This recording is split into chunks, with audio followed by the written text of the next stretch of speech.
E aí, bora fazer uma viagem no tempo para a gente desvendar a história de um povo incrível, os antigos celtas. Eles simplesmente dominaram boa parte da Europa de um canto a outro e deixaram um legado que, olha, a gente sente até hoje. Então, a grande pergunta é: quem eram os celtas de verdade? Essa questão é um quebra-cabeça histórico fascinante. E pode apostar, a resposta é bem mais complexa e surpreendente do que a gente costuma imaginar. Para começar, nenhum nome celta é tão simples assim. Os gregos antigos, por exemplo, chamavam eles de Keltoi. Já os romanos, sempre mais práticos, usavam Galli, os gauleses, né? Para os que estavam ali do outro lado dos Alpes. E Galatai para as tribos que foram mais para o leste. Só por esses nomes, a gente já saca a diversidade enorme desse povo. Ok, nossa investigação começa pelas primeiras pistas arqueológicas, mergulhando na cultura que a maioria dos especialistas considera o verdadeiro berço dos celtas. A gente está falando da cultura de Hallstatt, que floresceu ali onde hoje é a Áustria e o sul da Alemanha. Pensa nela como a base de tudo. Era uma sociedade agrícola, sim, mas muito rica, dominada por uma elite de guerreiros e super conectada por redes de comércio. Foi ela que preparou o terreno para a grande expansão que estava por vir. E agora a gente avança para uma fase seguinte, um momento de transformação total, em que a cultura que a gente realmente reconhece como celta entra em cena com uma energia completamente nova.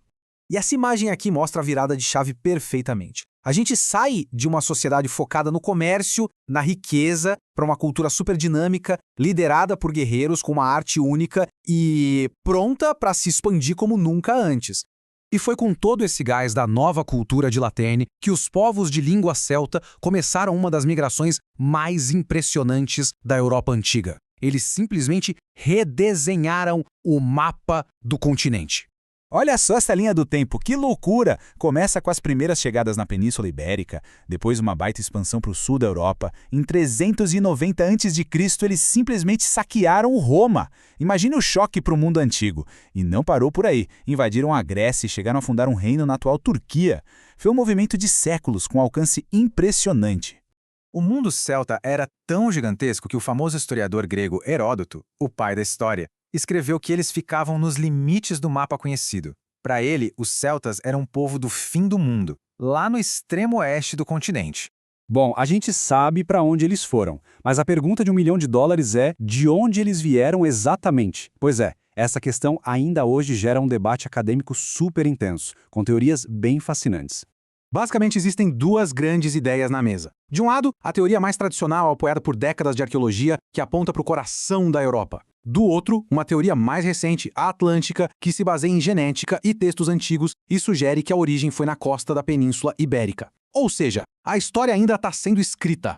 Claro, no fim das contas, o Império Romano veio e assimilou quase todo mundo. Mas a influência celta, essa nunca foi apagada de verdade. Na verdade, ela sobreviveu e a gente consegue ver os traços dela por toda a Europa até hoje. E este número é a chave para a gente entender esse legado que continua vivo. Ele representa as chamadas 6 nações celtas.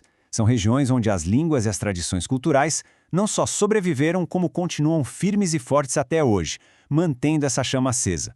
Da Irlanda, a Bretanha, lá na França, passando pela Escócia, País de Gales, Cornualha e a Ilha de Man, são esses os lugares que hoje carregam com orgulho uma identidade celta muito forte. É a conexão direta entre o passado antigo e o nosso presente.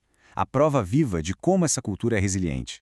Então, o ponto crucial é este. O legado deles está por toda a parte. Na tecnologia do ferro, que eles ajudaram a espalhar, na arte, com aqueles espiraios e nós que inspiram a gente até hoje, nos nomes de rios e cidades pela Europa e, claro, nas lendas que continuam nos fascinando, como as do Rei Arthur, sabe?